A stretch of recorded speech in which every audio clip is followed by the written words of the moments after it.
In the crooked world of FIFA, the corrupt and the powerful are opposed by two separate yet equally important groups. The combined might of the American justice and legal system, who investigate, indict and punish the criminals, and the Sporting Almanac podcast, who tell you about it after the fact. These are their stories. The institution is not corrupt. There is no corruption in football. Joe, can you breathe without lying?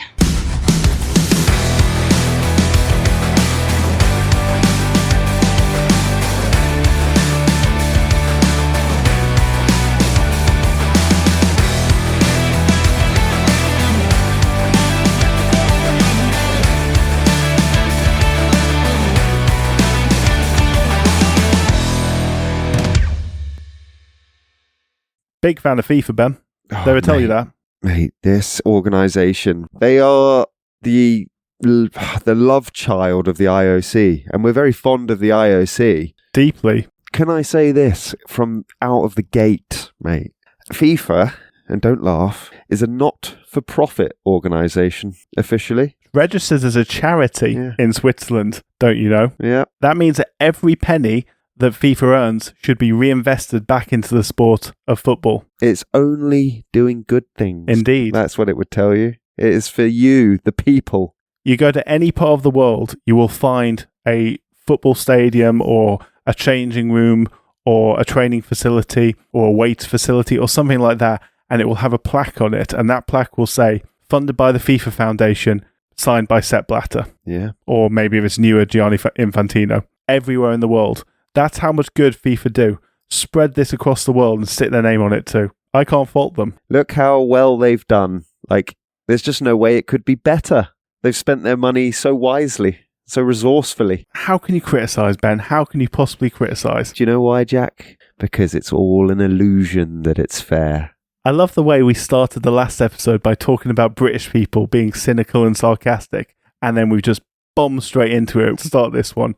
Fantastic. Mate, it's sickening, this. Like, this organisation is sickening. And the fact that they're able to continuously get away with it is absurd. And I think the only reason you can get away with it, I say the only reason, I'm sure there's a multitude of reasons, but the primary one appears to be, if you're an international organisation and all of your delegates are from all around the world and are never really operating in any given place, it's obviously headquartered in Switzerland, and Switzerland has some rather liberal financial rules for obvious reasons. If you're all doing it, you can't stop it. There's just no way of policing it. Yeah, I would agree, and it's done generally under the table enough that no one is entirely sure it's happening. They might know it's happening, but they can't be certain it's happening. And the human mind is very, very good at, if there's a little bit of doubt there and you want something to carry on how it is, you'll be like, oh, well, I don't know it's happening. Just turn a blind eye. Or, oh, it might not be happening. It's so easy to just be the neutral party in this circumstance, and football fans do it, and administrators do it. It's more convenient to look the other way. And your job relies on it. If you are the person who's going to try and upset the apple cart, you're not going to be in your job much longer. No, you're not. And there are examples of that playing out in real life. Yeah, for sure. It is corrupt to its core. To its core. I think it's more corrupt than people realise. I think I'm going to tell the story today of the most famous scandal in FIFA history, the one that came to light about a decade or so ago, well, 15 years or so ago, and then played out for most of the next 5 years or so. Concluded in and around 2015, that one. Yeah. It's a really good story, and it's worth telling. It's a bit true crimey. It's definitely worth telling because it's really interesting. But it is also worth pointing out that this is just what was uncovered. It's also what people could be bothered to do. Yeah. I mean, the amount of stuff which must have gone on which wasn't uncovered, and the levels at which the stuff that was uncovered got to compared to what might have actually been happening. It is incredible how much money was being siphoned out of this sport by already rich people to the detriment of some extremely poor countries, and reducing opportunities to play football as a result. And you can say that FIFA, and this is what I say about João Havelange, who we mentioned at the end of the last episode, he did more than anyone to increase the amount of money in football, and therefore to be able to redirect that money to up-and-coming countries. Yes, there is certainly not an even spread of football facilities across the world by any means, but there is at least basic facilities in a lot of countries. because of the amount of money FIFA now make and because they've reinvested it. But my God, there could be so much more. It's just like every aspect of society and politics and everything like that. It's a veneer of credibility. Like I'm not having is the word. I'm not having it for 1 second, mate, that FIFA have done anything the goodness of their own heart, and as you quite rightly point out, like the stuff that has happened in developing countries, and particularly Africa and the Caribbean, is what we're going to be talking about and focusing on. Like that wasn't done through like morality, like pure motivations. No. It was opportunistic profiteering, and by giving Africa and the Caribbean a sprinkling of the spoils, they've taken the cake, mate. Like, it's a joke.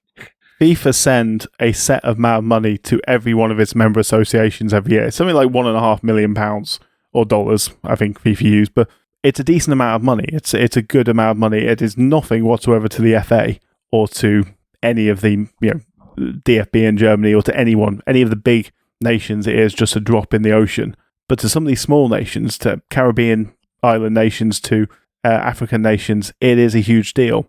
So that means over the course of 30 or 40 years while they've been doing it, we're talking tens of millions of pounds of investment FIFA has officially made. You go and look at these countries and tell me where that $40 million has been spent. Yeah. You will not be able to find it. You will find something with a FIFA logo on. You'll find a few more stadia. You'll find some balls. You'll find training grounds. There'll be something plush in the capital, nice and close so they can get their photo ops in.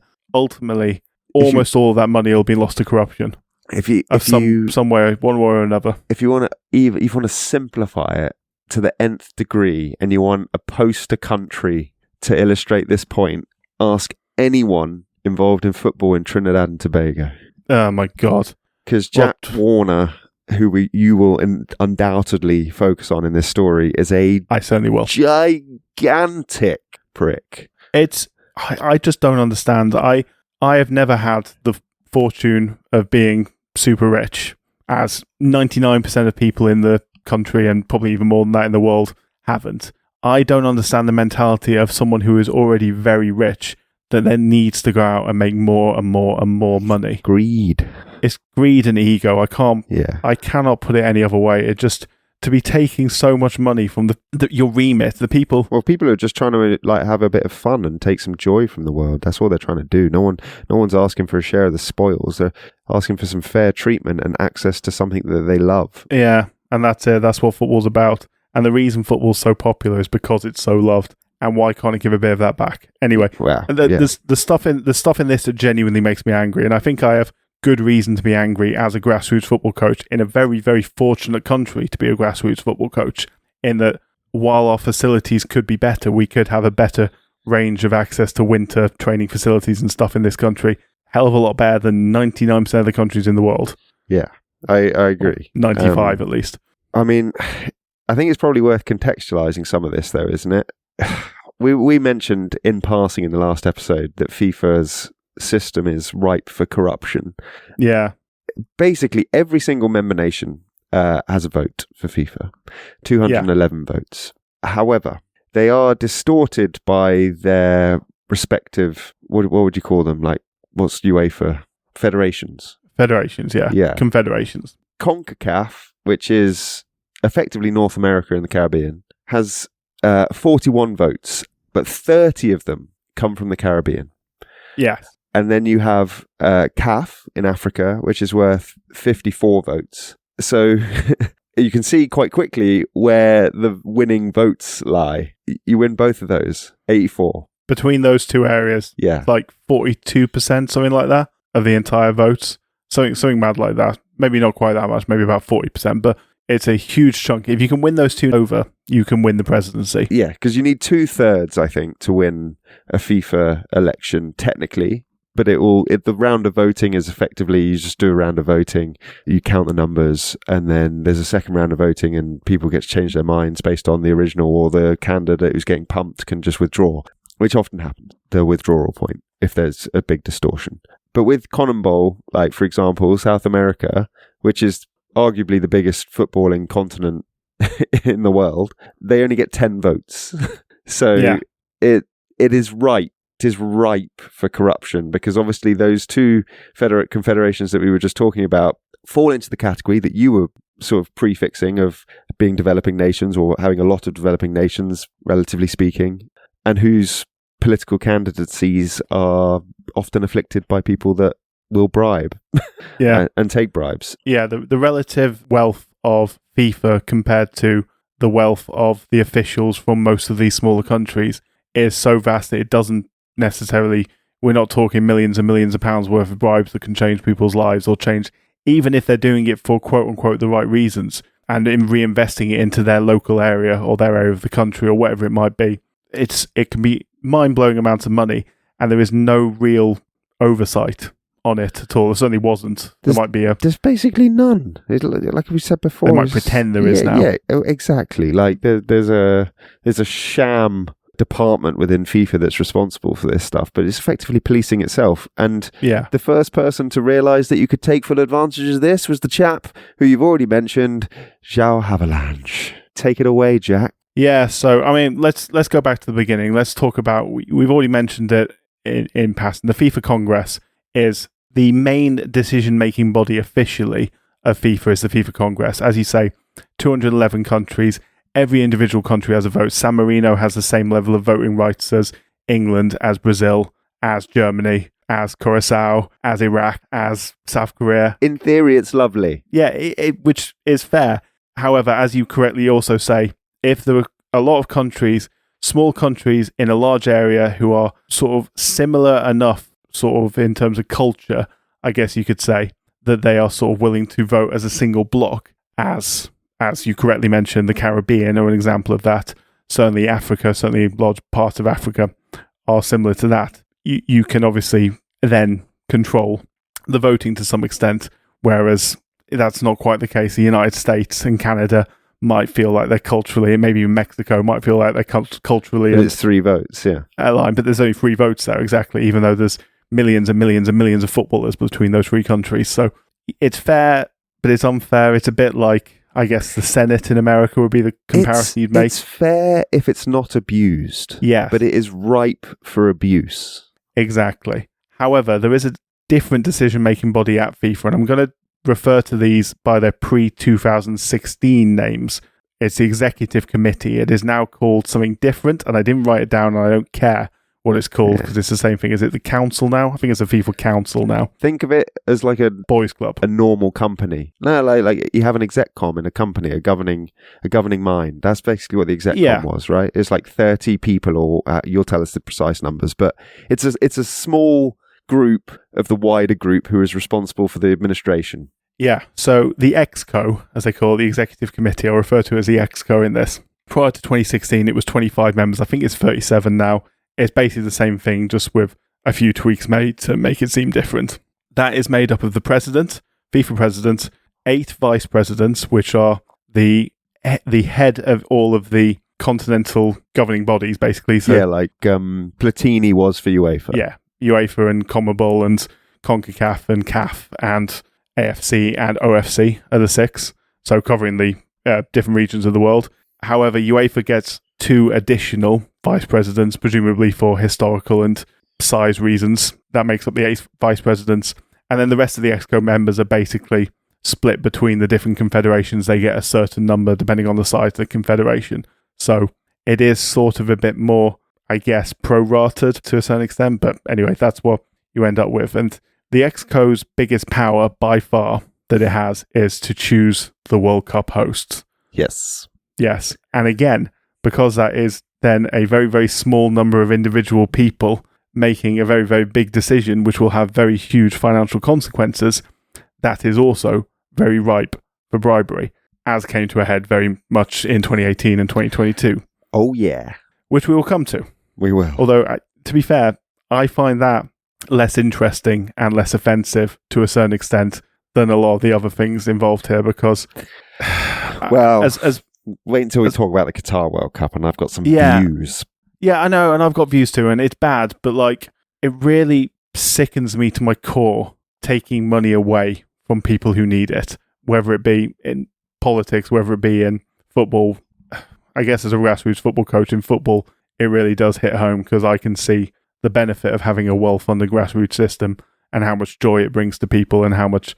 And how effective it is seeds, if it's done well. Yeah, seeds the future growth of the sport. There's a reason England are good at football now, and it's not because we've reformed the Premier League. No, absolutely. Because just come to any grassroots football club on a Saturday or Sunday and you'll find out. Yeah. Just, please, actually have a kid there. Don't just be the creepy guy standing in a Mac by the side, please. Or I'll have to tell you to leave. But other than that, so, football. There's many ways to make money in football, Ben. Mm-hmm. Can you believe that? Gone are the glory days of the gate receipts. Yeah, I was going to say, as I said, gate receipt used to be the one, the only. The people who had the power in the game of football were the guys who owned the stadiums. That is not the case anymore. Commercial sponsorship deals, licensing fees, television rights, merchandising, hospitality, they all dwarf ticket sales nowadays. But the most prominent amongst them in this modern age, of course, television rights, by far.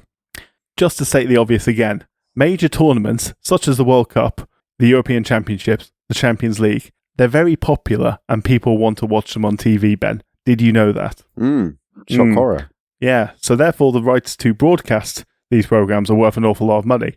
That's the end of the obvious part of this conversation. I hope you enjoyed that. Historically, prior to the days of multinational broadcasting companies like Sky, DAZN, ESPN, Eurosport, etc., prior to the internet and the benefit that brings as well, prior to all that, it was a time-consuming process selling rights packages to individual broadcasters across the globe, particularly for tournaments like the World Cup, which doesn't really have a restricted geography popularity area. Obviously, everywhere all over the world liked it.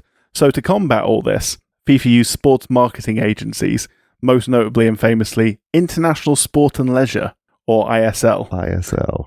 And you know who founded that company? Horst Dassler. Horst Dassler, the son of Adidas founder Adolf Dassler, or Adi Dassler, I think he probably preferred to be called after about 1945. He was an executive himself, obviously, at Adidas, and he founded this sports marketing firm, and they were responsible for much of FIFA's marketing for about the next, 25 odd years until they collapsed. So they went bust, in 2001. Yeah, which is a story in itself. The other thing that stinks, because let's complete the picture, Adidas had the contract for all the equipment and the sports kit and the balls and stuff like that early on. So there's a bit of a cronyism going on. Conflict of interest there, yeah. Yeah, so Adidas, along with Coca-Cola, were one of the major sponsors in the early days of the sort of capitalism of the World Cup, I guess you could call it. And it wasn't just FIFA who used ISL, the IOC and IAAF as well used them, all reputable companies. As I say, cronyism. Indeed. Most IOC committee members happen to be FIFA committee members. CC our boy Gianni. Yeah, weird that. Weird how the overlap lays. Jobs for the boys, after all. So what they would do is, obviously, as I say, instead of selling them all individually, they'd just sell as one lump sum. They'd sell it to ISL or whoever the company is. ISL would then go around the entire world selling them all individually, them trying to make a profit. So I think the best way to do this is probably to change focus immediately and just cross the Atlantic and talk about a specific continental confederation, and I'm sure you can guess which one I'm going to talk about in the context of this story. CONCACAF. CONCACAF is the Confederation of North, Central America and Caribbean Association Football. It is a great acronym, I really like it, but that's about where my love for this confederation ends. Like, there is nothing else to admire about it apart from the acronym. The acronym, not the people who run it. Obviously, the teams and the players, love for them, but not the people who run the sport. It is obviously one of FIFA's 6 continental governing bodies. It's made up of 41 national associations, broken up into 3 further regional confederations. The Caribbean Football Union, which, as we say, has the majority of the members, about 30 in that. The Union Centroamericana de Football, which is Central America. And then the North American Football Union, which is the USA, Canada, and Mexico, basically. So the talent mainly lies in that third one, but the numbers in terms of voting rights is certainly with the Caribbean. Not that there's not some good teams in the Caribbean, of course, but nevertheless. Its biggest competition, its biggest money maker, is the CONCACAF Gold Cup, which is held every 2 years. Since 1991 was the first time it was held. Also, always been held, the Gold Cup, in the USA, or at least in part in the USA. Other countries have hosted part of it too. So the original organisation and the growth of the Gold Cup owed a lot to one man in particular. And this is a very, very interesting man who you may have heard of, Ben. A man named Chuck Blazer. Do you remember the name Chuck Blazer? Yes. He's dead, thankfully. He is dead. Yes. He's I don't know, I've got mixed feelings about Chuck because Chuck, he's a larger-than-life character, obviously. He's big, bushy beard, very, very, very overweight man towards the end of his life, particularly. Yeah. Travelled around on a mobility scooter most of the time, generally with a macaw named Max on his shoulder. He had two apartments rented for him in Trump Tower by CONCACAF. He didn't pay rent on them, which will be relevant soon. He didn't pay tax for 20 years either, which will also be relevant. Also very relevant too, and also... He was a criminal, is what he was. The him not paying tax for many, many years is the first domino, and it God almighty, does it lead to some dominoes falling. Yeah. Maybe not the first domino, but certainly a significant domino. But yeah, he had 2 apartments in Trump Tower, and famously he kept one of them entirely for his cats. So that's the kind of bloke he was. Interesting, but yeah, as you correctly say, criminal. There's no doubt that much of CONCACAF's commercial growth was down to Chuck Blazer. It had grown probably more than any other since 1990, which is when Jack Warner was first elected. And Jack Warner was elected in not in some small part due to Chuck Blazer's campaigning on his behalf. Chuck Blazer was an important part of his team. I mean, in 1989, Chuck Blazer was an unemployed guy with a ton of debt and no seeming future, having failed in quite a lot of ventures within US soccer.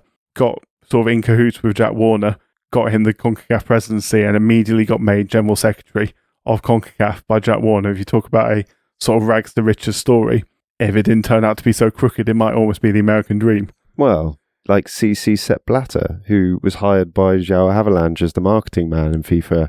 Not a dissimilar origin story. No, and was by all accounts very, very good at it. Yeah, he was the guy who brokered the Coca-Cola deal and the Adidas deal, blah, blah, blah. Anyway, I digress only to say it's not the first time that kind of dynamic has existed within FIFA. No, far from it. Probably won't be the last time either. Anyway, yeah, so they grew the confederation between them. A lot more money from TV deals, a lot more money from sponsorships. Warner rewarded Blazer with a seat on FIFA's Exco as well. Warner was in charge of some of the seats allotted to CONCACAF. He chose Blazer to go on it.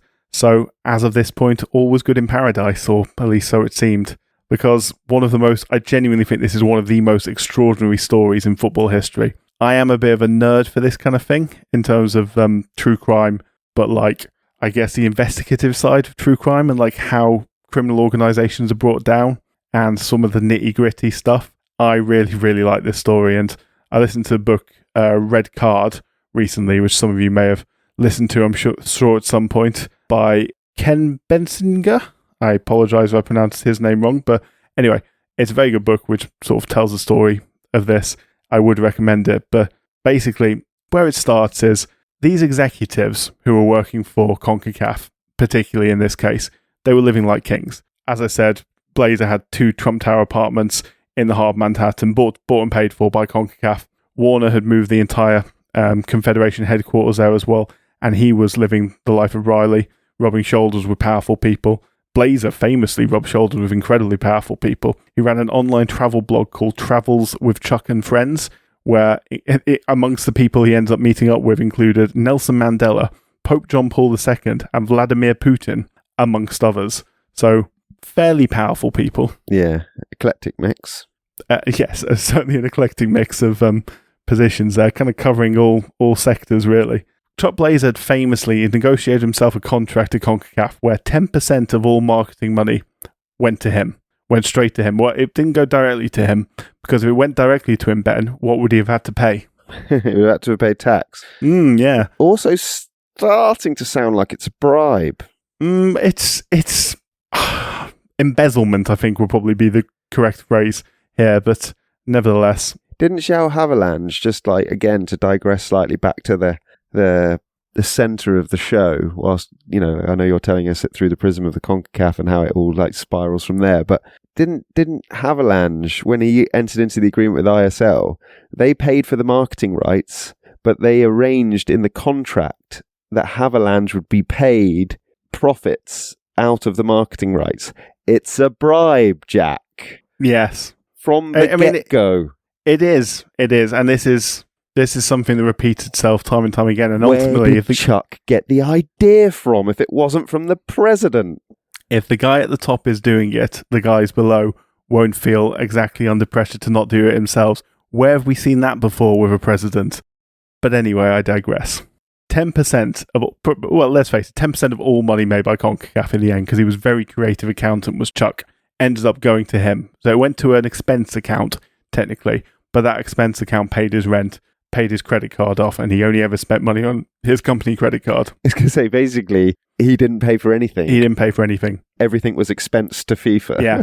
Or CONCACAF, specifically. Which basically led to him never technically seeing a penny of it, and then never technically having to pay tax, which led to him not filing any tax returns for several years, which will be relevant very shortly.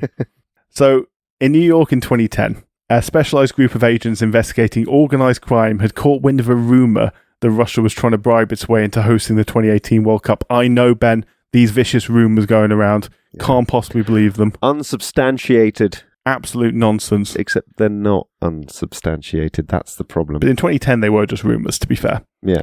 So one of these FBI agents was a man named Jared Randall, 28 years old, a former Division I college soccer player, and an ex-NYPD soccer team player as well prior to moving to the Bureau. So a man who liked football, it is fair to say.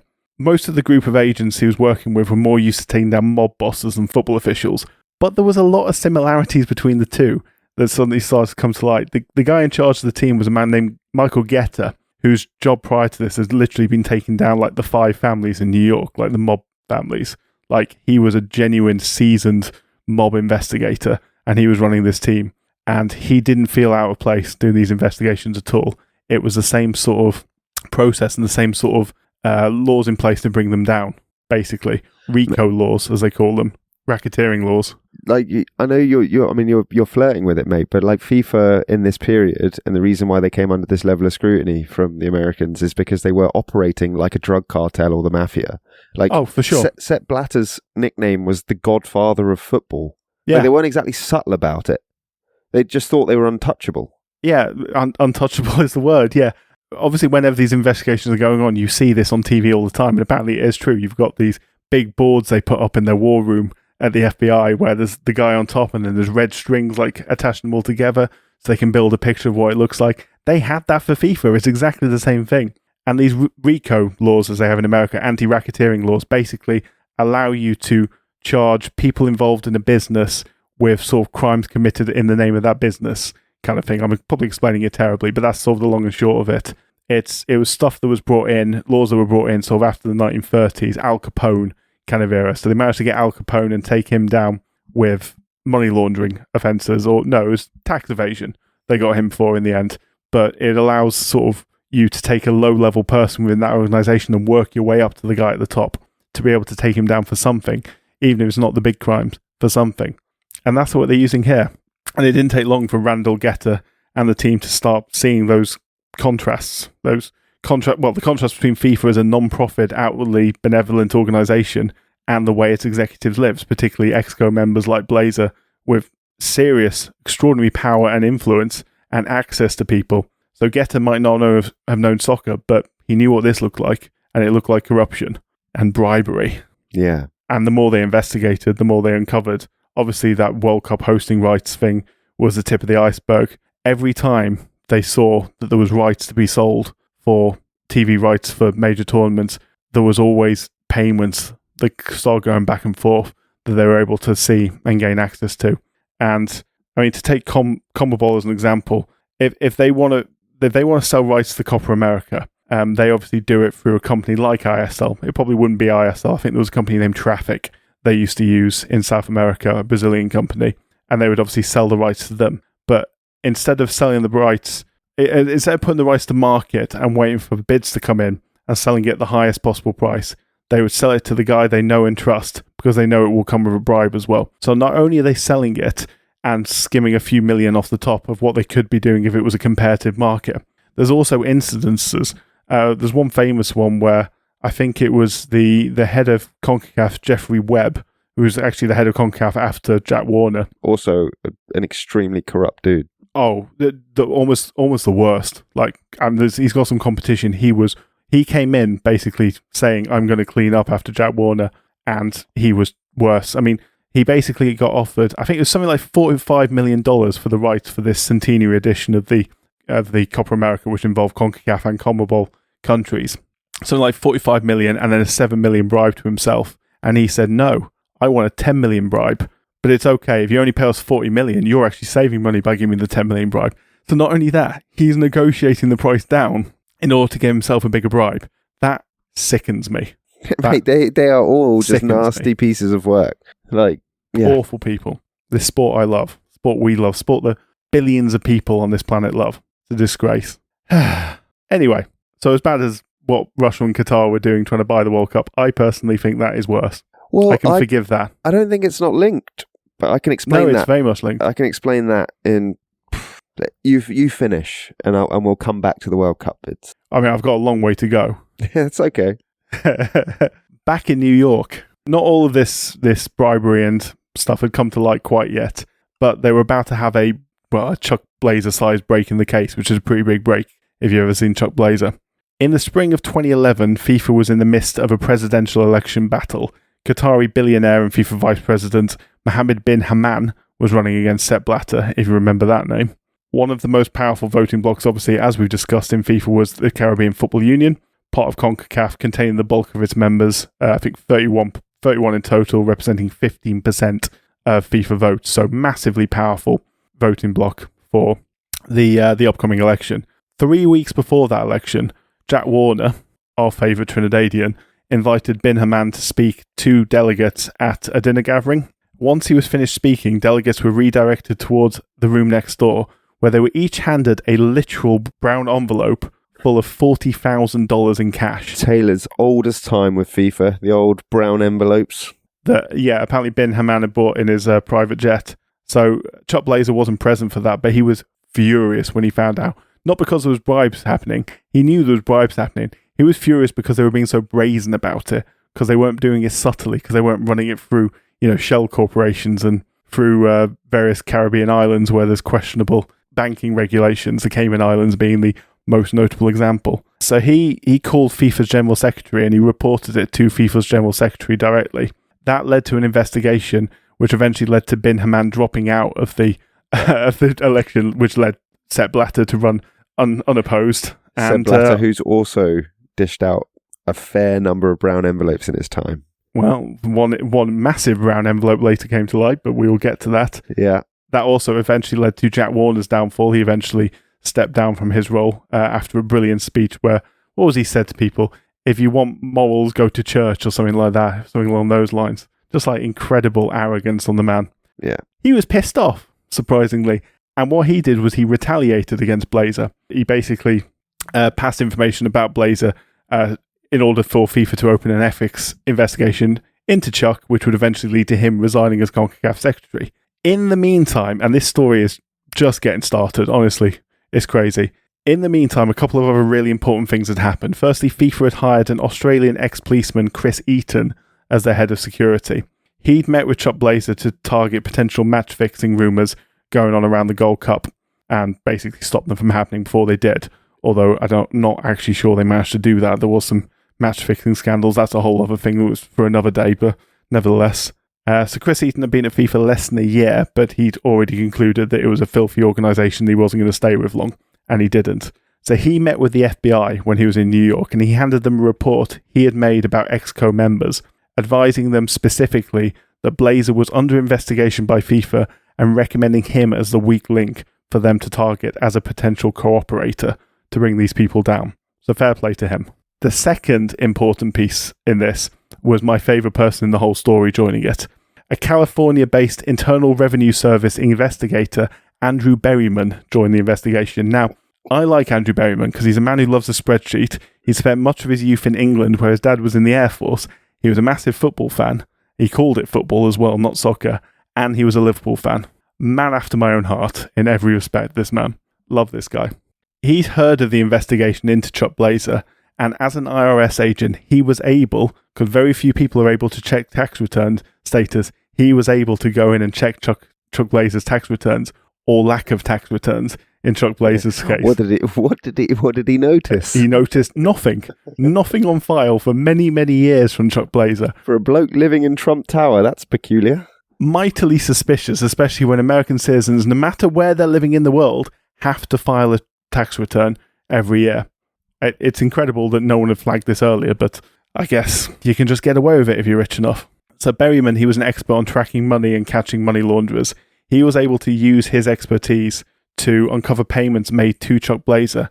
And between his work and a lot of work that Randall did on the ground, particularly in South America, going around checking leads, doing good old-fashioned detective work, they were able to build a very strong case for embezzlement and tax evasion against Blazer. So Randall and Berryman intercepted Blazer in November 2011 in the foyer of Trump Tower. They laid out the case they had on him directly to him and gave him two clear choices. Help them or die in jail. Yeah, go to prison. You're going to prison. And we're talking America here. So you're going to prison for like 100 years for your financial criminality. Literally. So Blazer quickly signed a cooperation deal, to no one's surprise. Yeah. Smart man. And over the next 2 years, not only did he tell everything that he knew about corruption in FIFA and in CONCACAF, he also wore a wire as well to help. They put a recording device in his keys, didn't they? And told him to throw them on the table. And he said that was like classless. And they were like, you'll do as you're told. I love that. I love that story so much because it is a bit classless to throw your Beamer keys or whatever it is on the table at dinner. But there you go. Yeah. He did it. He recorded a lot of FIFA Exco members, caught them in the act and helped just basically build a clearer image of FIFA's endemic corruption problems. So the investigation obviously focused mostly around collusion between officials of CONCACAF and CONMEBOL and sports marketing agencies, including Jeffrey Webb, obviously, who I mentioned earlier, who rightly went down hard for this. Eventually, in May 2015, 3.5 years after Blazer was brought in and nearly 5 years into the investigation, which they normally do not take this long, just to show how complex an organisation FIFA is and how deep a criminality went in there, it took that long to form a case. But yeah, in May 2015, 7 FIFA officials were arrested in a Swiss hotel by Swiss police. They made a dawn raid on a Zurich hotel, arrested seven then FIFA officials in cooperation with the Department of Justice in the US. They were all gathering for the 65th FIFA Congress, where Blatter was again running for re-election, this time against Jordanian Prince Ali bin Hussein. Just madness. The 7 were all extradited to the US along with others, including Jack Warner, who had handed themselves in. Warner's 2 sons, Darian and Daryl, were also charged with offences. Keep it in the family. Yeah, really did. 14 people were indicted, most notably Blazer, Warner, Webb, former CONMEBOL president Nicholas Leoz, and sitting EXCO members Eduardo Lee and Eugenio Figueiredo. All of them pled guilty. Nicholas Leoz was one of the guys who was paid literally millions of pounds in bribes by much. ISL, along with Issa Hayatou and Ricardo Teixeira. Yeah, Brazilian guy Teixeira. Yeah. Between them, they were suspected of receiving, and this is just what's known, $150 million in bribes between them. Not bad. Compare that to the GDPs of some of these Caribbean nations. Yeah. It's immoral. So immoral. Screw them all. Just screw them all, honestly. Yeah. Couple of pleas in there, though. So our conspiracy is proven. Yeah. That's important for people to understand. If you got guilty pleas, the conspiracy exists. The only question that is left is, are you a party to the conspiracy? So no one can say that the conspiracy of corruption didn't exist in FIFA because people have pled guilty to it. They certainly have, yeah. It wasn't the end of the criminal charges. The vote for the presidency still went ahead. Sepp Blatter won, obviously. But less than a week after that, he announced he would be stepping down, although he didn't announce when. He hinted that he'd stay on till the end of the year, and then he hinted that he might actually never leave at all. But any hopes he had of staying on came crashing down when a tip was made about a $2 million bribe made by Blatter directly to one Michel Platini, who weirdly was standing as a rival for the presidency against Blatter, and then just decided one day, actually he didn't fancy it. That's weird. Can't imagine why. Yeah, bizarre. FIFA headquarters were raided, evidence was found, and in December 2015, Blatter was banned by the FIFA Ethics Committee, finally bringing an end to his presidency. And then in 2016, Gianni Infantino was elected, and since then, the football world has been totally rosy and scandal-free. All hail Gianni, that might be sarcasm again. Yeah. Let's just say this, okay? Gianni, after this whole episode that you've just described, he called FIFA a criminal organisation, and Michel Platini called it shameful.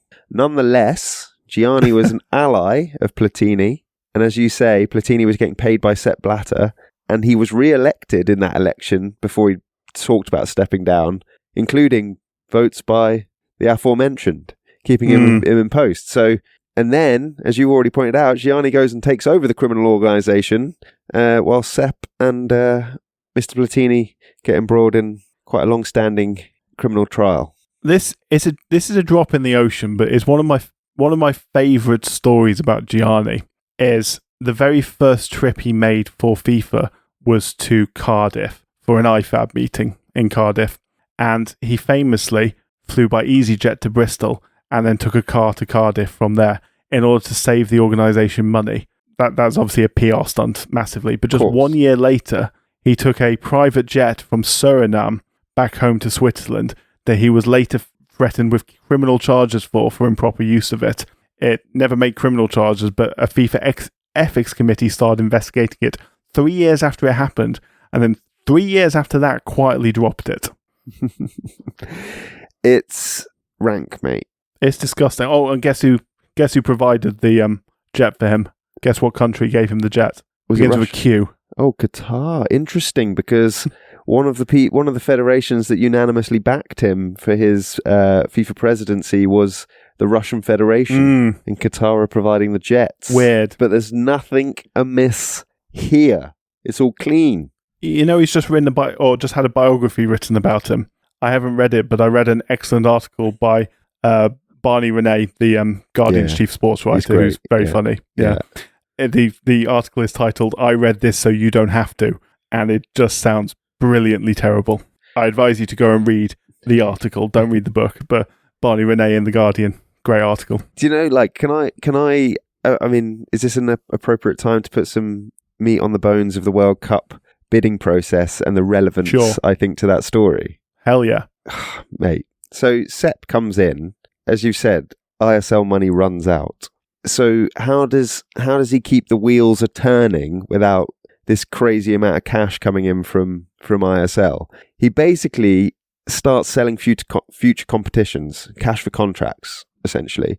And one of his re-elections was premised on giving South Africa a World Cup.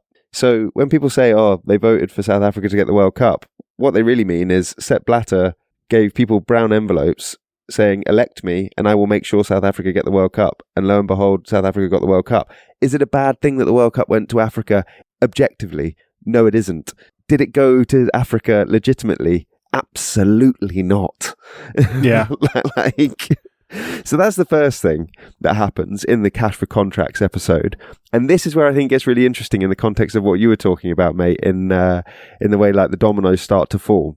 The Exco made their decision to award the 2 World Cups to Russia and Qatar in the same round, which has never been done before. Normally you just do it on a 4-year cycle. They say, oh, we're going to do 2018 and 2022 together. This decision is being made in 2010. So the lobbying for it is being done in and around sort of 2008, 2010 period, give or take. The Russia 2018 bid is up against the Netherlands, Belgium, Portugal, Spain, and England. And during that process, the Netherlands revealed that FIFA required bidding nations to agree to implement special laws, including blanket tax exemptions for FIFA and its corporate sponsors and limitations on workers' rights. Wow. Normal. And then Qatar were up against the United States of America. Interesting. Yeah. Qatar paid about £200 billion, it seems, and that's not an exaggeration, that's not hyperbole, that's the estimated figure, to host the World Cup. As part of that exercise, Jack Warner demanded $4 million for an education centre in Trinidad. $4 million. Yeah. Paraguay's Nicolas Leoz, who you've already mentioned, asked the United Kingdom for an honorary knighthood. Fair enough. Jacques I'm trying to hide it. Enuma of the Ivory Coast and Issa Hayatou of Cameroon were each paid $1.5 million to support Qatar's bid. Is that Issa Hayatou who later became interim FIFA president? That's the guy. After Blatter stepped down, that's the guy. That's okay. the guy, cool. Yeah. The Qatari state-owned television channel Al Jazeera, which we'll come back to, secretly offered $400 million for the broadcasting rights. Qatar basically met none of the assessment criteria to be awarded the World Cup, and none of the assessors were asked for any information about the Qatari bid, which, well, draw your own inferences, but heavily implies that no one read them. Weird that. And then obviously Qatar gets given the World Cup, to the United States' embarrassment. There was quite a lot of important people involved in the United States World Cup bid, presidents even, former presidents. Barack Obama, yeah. Oh, and yeah, Bill Clinton. Yeah, was front and center for it. Was not happy. And the US Justice Department and the FBI started to pay attention to bribery and corruption and racketeering and wire fraud and money laundering. Enter your story. Yeah. And what happens? What happens to the next World Cup, Jack? Who's the one that went? Who's hosting the one that went to America? Oh, what a weird circular event this has turned out to be. And we're going to come back to France as well in a second. But isn't that coincidental? What I would say about the US investigation, I think on an individual level, as in for the likes of the people I mentioned, like Berryman and Randall, I think they were pissed off because they were American football fans who really desperately wanted the World Cup to come to them. I don't think it was like a collective. I don't think Barack Obama was going, get them, boys. I think there was a will within the country, in the football community particularly, to do that. I don't think necessarily it was a conspiracy, but I think it is notable. What I think would be awfully coincidental is if there wasn't some sort of policy shift. What I mean, to looking more closely. The people who did the looking, I think, did it sincerely. Exactly. But I think the policy shift to allow them to start looking in a Justice Department that is massively influenced by political policy is, the timing's too perfect for me. I would also ask the question, if it was about 2018, wasn't it? The USA was named the host because it was during Trump's first term. I would also ask the question if maybe they stopped looking at around that time. Oh, weird, Jack. You think so? Obviously, they'd put a case together in 2015, 2016. There have been prosecutions made, but that doesn't necessarily mean there's not going to be more sort of indictments coming, but there haven't been. Yeah. I mean, do you want to know another little cynic? Oh, mate, maybe we are cynical. Maybe it's all coincidental. But can we just talk about France for a second? Go for it. And the Qatari bid. Always, because it's all so interwoven. If we're confusing people, sorry, but there's a lot that goes on. I'm so glad you remembered this. I forgot about this. Go for this. I love this. Hopefully, the overarching sentiment is coming through loud and clear, which is it all stinks and you're being duped consistently. So bloody France. Because I've done a lot of moaning about the Champions League and in particular clubs' inabilities to win the Champions League unless they are the beneficiaries of what I would describe as basically just stony-faced rule breaking and corruption. Fair. And everyone points to the 115 charges for Manchester City. Everybody knows about Roman Abramovich and Chelsea's success and his links to Putin and how that all came crumbling down in the end. What people don't seem to be talking about, because it's currently unfashionable to do so, is Paris Saint-Germain's route to the top. And it is heavily, if not directly, linked to the Qatari World Cup bid. So Nicolas Sarkozy is the president of France between 2007 and 2012. A man who's never been accused of corruption ever, once in his life, never, no. You know the man who did prison time for corruption in public office? Sorry, am I getting mixed up? Silly me. So yes, Mr. Sarkozy is the president. There are, as the World Cup bid process is ongoing, people are lobbying for votes. And there's a meeting between Mr. Sarkozy, the Qatari delegation, and Michel Platini. And Platini, as head of UEFA, votes for Qatar. What a peculiar decision, given that, as we've already mentioned, the number of European countries that were very, very suitable candidates for that World Cup who Qatar were picked over and were far better placed and perhaps had closer links to French football, you might think. Yeah.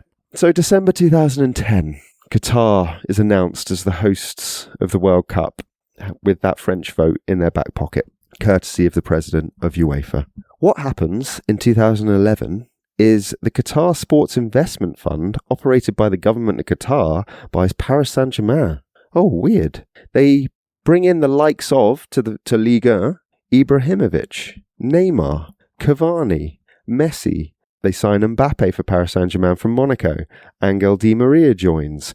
Gianluigi Donnarumma, David Beckham, Marquinhos. Some big names here, Jack, flooding into the league. Not bad. Verratti, Thiago Silva, Kimpembe, Thiago Motta, David Luiz, Mauro Icardi, Sergio Ramos are all players that they signed. Anyhow, May 2012, Sarkozy leaves the office of the president of France and considers a career in private equity. Who does he secure some investment from?